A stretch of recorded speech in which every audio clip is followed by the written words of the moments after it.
I trusted my boyfriend. I worshipped my sister. I thought family meant protection. Then one notification changed everything. My name is Sarah Mitchell. I'm 24 now, but this story started 2 years ago. Ryan and I had been together for almost a year. We met in a college class when he accidentally spilled coffee on my book. It was an old novel that I loved, and instead of apologizing and walking away, he spent the entire afternoon finding me another copy. That's the kind of person Ryan was. Thoughtful, patient, always remembering the little things. He knew what coffee I liked in the morning, always texted goodnight even when we were apart. The Mitchell family was traditional. My father, William, owned a successful local business. My mother, Eleanor, was a homemaker with high expectations. In our family culture, living together before marriage wasn't just frowned upon, it was scandalous. So Ryan lived in the city for work, and I stayed closer to home.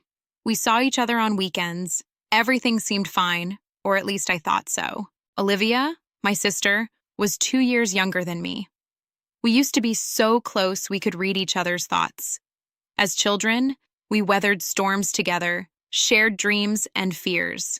I protected her from bullies at school, and she stood by me when I felt I wasn't good enough in our parents' eyes. That weekend started like any other. Thai food, a movie on the couch, Ryan falling asleep halfway through as usual. The next morning, I was brushing my teeth in his bathroom while he showered. His phone chimed on the nightstand. Once, then again, then again. At first, I ignored it. I wasn't the snooping type. If you're in a relationship where you feel the need to check someone's phone, you shouldn't be in that relationship. That's what I believed. But there was something about that moment. Not just intuition, but a cold feeling in my stomach. I picked up the phone. The lock screen displayed a message. Olivia, last night was dangerous but worth it. I froze. Olivia, my sister, my inseparable sister. The same Olivia who jokingly called Ryan brother-in-law. I opened the messages, my hands numb. What I found wasn't a one-time mistake. It was months of late-night texts, selfies, plans to meet when she's away, talk of secrets, jokes I didn't understand because they weren't meant for me. No filters, no shame, just messages stabbing me one by one. My ears were ringing, the sound of running water from the bathroom sounding like it was underwater. I didn't scream. I didn't cry.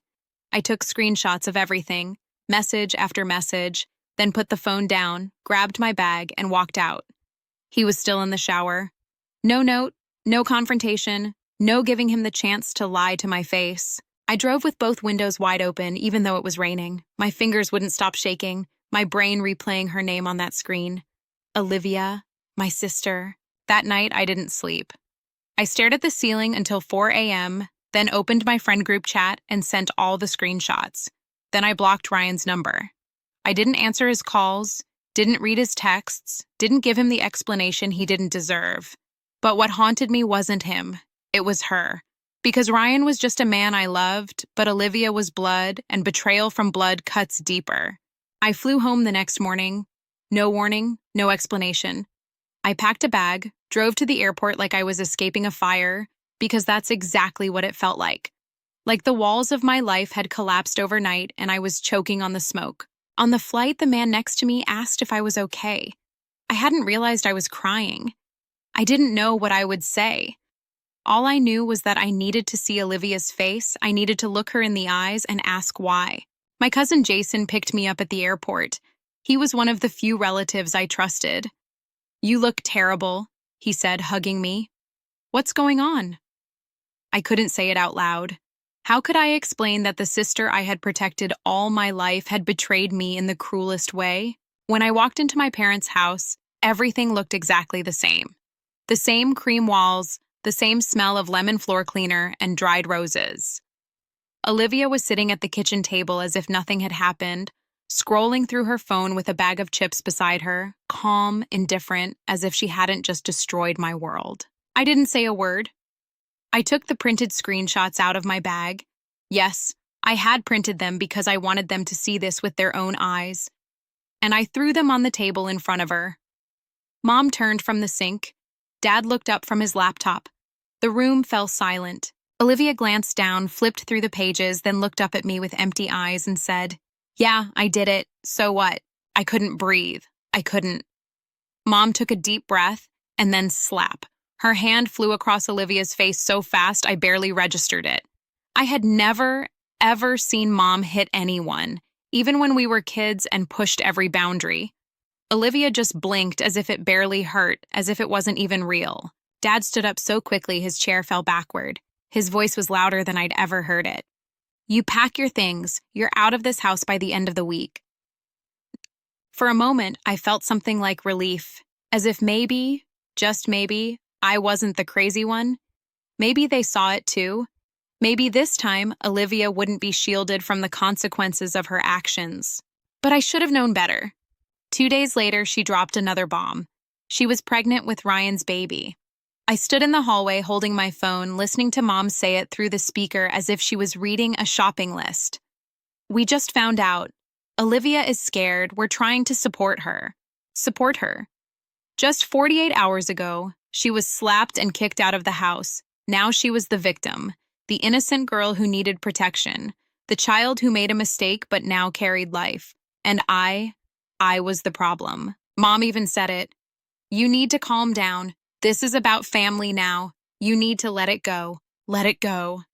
She had destroyed my relationship, torn our family apart, and now, because there was a baby involved, everything was supposed to be forgiven. I couldn't listen.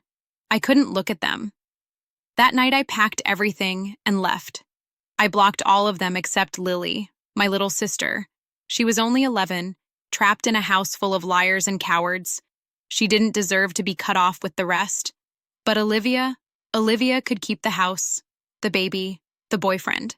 She could have it all because I was tired of trying to understand a family that chose betrayal over truth. And that was the last time I set foot in that house for a long time. I went to stay with Rachel, my college best friend. She didn't ask many questions, just handed me a key and said, "Stay as long as you need." That first night, I cried until I was exhausted. Rachel sat beside me, saying nothing, just putting her hand on my shoulder. Sometimes friendship isn't words, it's presence. 2 weeks of silence. That's how long it lasted. I had cut them all off. Every phone number, every email, every shared group chat. My phone felt lighter without them, my mind a little quieter. I was still broken, yes, but at least I was alone with the truth, not the lies. Then one morning, my phone buzzed with a number I didn't recognize. It was a text. "Sarah, we really want you to come. It's a family event after all." Attached was a photo of an ivory envelope, inside it a wedding invitation. Olivia and Ryan.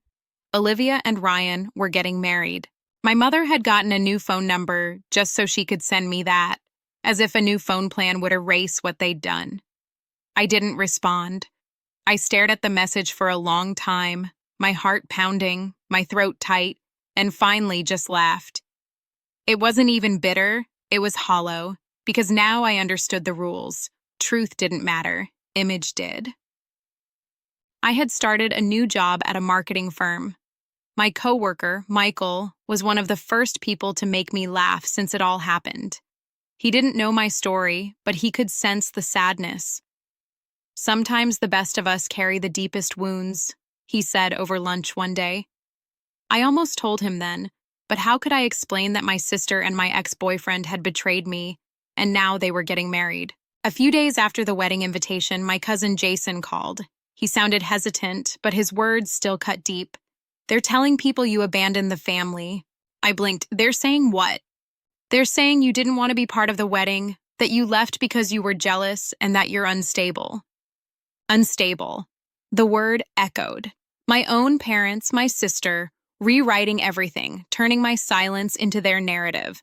Olivia was now the brave daughter trying to heal the family. I was the bitter spinster who couldn't handle being left behind. That weekend, Jason sent me photos from the bridal shower. White roses, gold chairs, a custom cake that read, "A New Beginning." Mom smiling next to Olivia, hand on her pregnant belly. Ryan with his arm around her as if he hadn't betrayed me less than 3 months ago. And not once was I mentioned. I wasn't just excluded, I was erased. But the cruelty didn't stop there. Jason told me that Mom had been making comments at church, subtle but deliberately hurtful comments. We're worried about Sarah. She's still single, still unsettled, and now her little sister is about to have a baby. As if being unmarried was my real crime. As if my worth depended on when I wore a white dress and how soon I produced grandchildren. That night, I sat in the dark and scrolled through old photos on my phone. Olivia and me as kids, dressed up for Halloween, holding hands in front of our childhood treehouse. Pictures of me and Ryan smiling in matching scarves at the Christmas market just 5 months earlier. A life I thought I understood, a family I thought I belonged to. Gone, rewritten. Olivia was the future now, and I was the cautionary tale. But there was one thing they never considered. You can only erase someone if they continue to stay silent. And I was tired of being silent. I started writing. Everything. Every detail about the betrayal, about how they had reacted, about the lies they were spreading. I didn't know what I would do with it, but there was something about putting the truth on the page that made it feel more solid, less like a nightmare and more like something I could get through. Michael noticed the change in me. You look different, he said. Stronger. I didn't know about that, but I felt less like a victim. I had started building a new life, a life without them. And that's when the phone rang. I was brushing my teeth when the phone rang. It was Lily. She never called me this late. I felt it in my chest before I even answered. Her voice was shaking. I could barely make out the words. Sarah, Dad's gone. He passed away this morning. I stood there, toothbrush still in hand, water still running. For a second, I felt nothing at all. And then everything hit at once. Grief, confusion, anger. He had been sick for months, and no one told me. Not my mother, not Olivia, just Lily, 11 years old with tears in her voice and more courage than all of them combined. I booked a flight that night. I didn't care about the tension. I didn't care about the wedding I had refused to attend, or the lies they had told. I wasn't going back for them. I was going back for Lily, and maybe to say goodbye. The moment I walked into the house, it felt like stepping into a war zone disguised as a funeral. Olivia was there, visibly pregnant, sitting on the couch like she owned the air. Mom barely looked up. The first thing out of her mouth, "You're only here for the money." Not hello, not how are you, not even he asked about you, just that. Olivia chimed in too, hand on her belly like some kind of protective shield. "We've all had to pick up the pieces since you left, but I guess now that there's something to gain, you're back." I didn't say a word. I didn't owe them my voice. The funeral was quiet, empty. No one cried except Lily and me. And honestly, I wasn't even sure what I was grieving for. The father I had once loved, or the man who had stood by while they buried me alive. But what came next, I wasn't prepared for. The will was read the following afternoon at a lawyer's office downtown. Olivia came with her husband. Mom came in pearl jewelry as if she was walking into a fundraiser. I had almost not gone. I thought there would be nothing for me. And then the lawyer started reading. 40% to me, 30% to Lily, 20% to Mom, 10% to Olivia. I blinked. I looked up at the lawyer, wondering if I had misheard, but he just kept reading. There it was, in black and white, my father's final decision. The room exploded. Olivia jumped up from her seat as if she'd been electrocuted. Her husband started yelling before she did. "Are you kidding me? She abandoned this family. She didn't even speak to him." Mom didn't speak. She just sat there, lips pressed together as if she had just swallowed something bitter. But Olivia, she looked at me like she could gouge my eyes out. "This is a joke, right? I was the one who was there for him.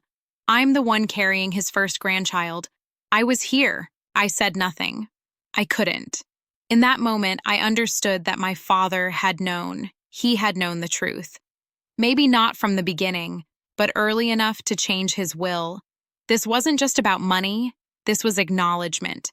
This was the only apology I would ever get. The lawyer, a middle-aged man with knowing eyes, handed me an envelope. "Your father requested I give this to you privately," he said. I took it, feeling it heavy in my hand, but I didn't open it. Not here, not in front of them. As we left the office, Ryan grabbed my arm, squeezing hard enough that I knew it would bruise. "You don't deserve this," he hissed. You don't deserve any of this. I looked into his eyes, the man I had once loved, and saw nothing but greed. Not love for Olivia, not grief for my father, just pure greed. I wondered if he had ever loved me, or if I was just a door to the Mitchell family and everything that came with it. Let go of my arm, I said, my voice calmer than I felt, or I will call the police right now and report assault. He let go as if I was on fire. I walked away, not looking back, but I could feel their eyes burning into my back. That was the last time I saw them for many weeks. That night, in my hotel room, I opened the envelope. Inside was a handwritten letter, my father's handwriting, shaky but recognizable. Dear Sarah, if you're reading this, I'm no longer here to say these things directly, and that is my greatest regret. I knew about Ryan and Olivia. I found out a few weeks after you left. I didn't stand up for you when I should have. I let my weakness, my fear of scandal, overshadow what was right. I let my daughter suffer alone. No apology can make up for that, but I hope you know that I loved you. You were always my strongest daughter, my most honest one. Build a good life, Sarah, a life without betrayal and lies. You deserve that. I cried until I couldn't cry anymore. I thought it would end there. I was wrong. A week after the will was read, the messages started. First, from unknown numbers. You think you're so smart, don't you? What did you do to get that will? You don't deserve that money.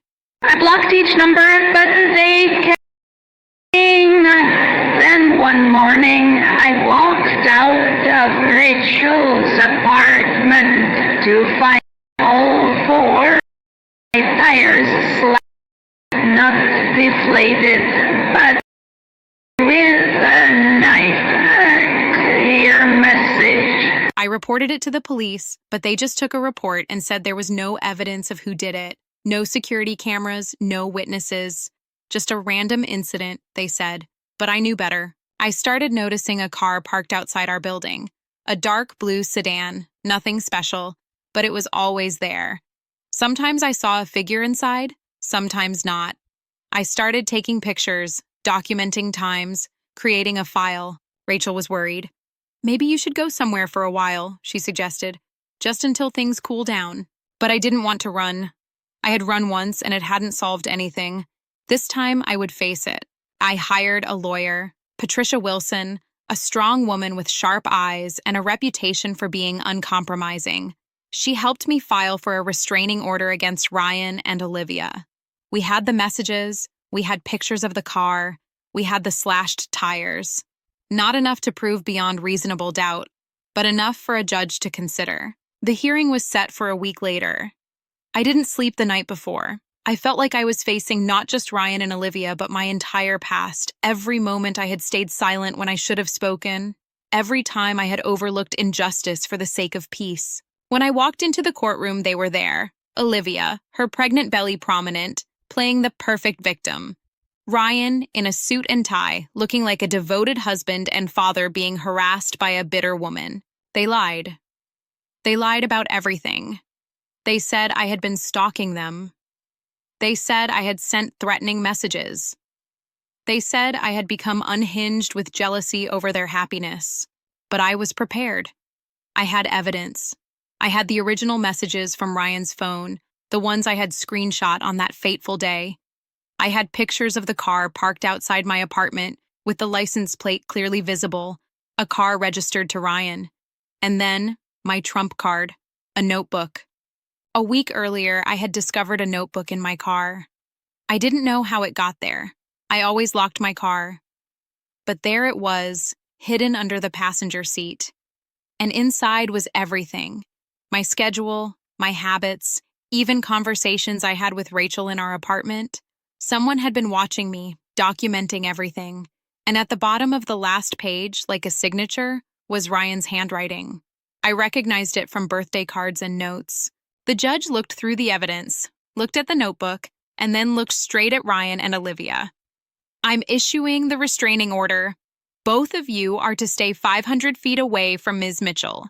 No contact, no messages, no third parties. If violated, you will be arrested. I had won, but it didn't feel like it. I felt exhausted, empty. As I left the courtroom, I could feel Olivia's eyes burning into my back. I knew this wasn't over, and I was right. That night, someone tried to break into my hotel room.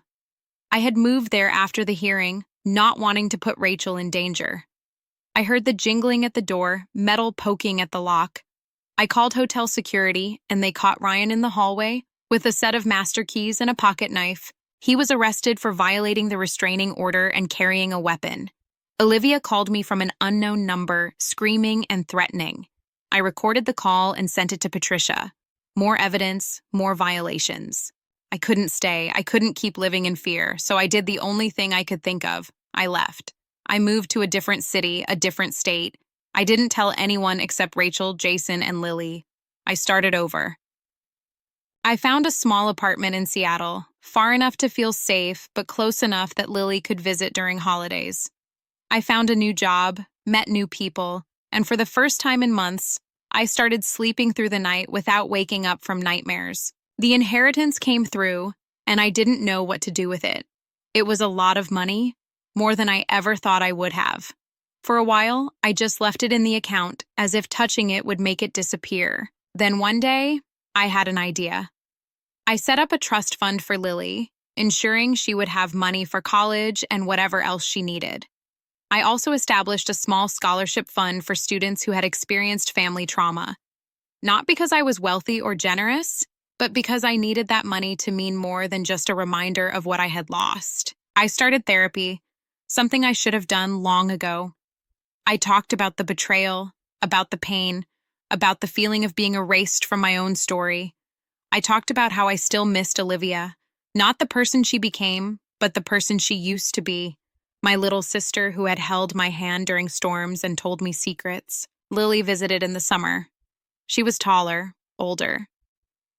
"Mom doesn't know I'm here," she told me. I said I was camping with friends. I hugged her tight, knowing she was risking a lot just to see me.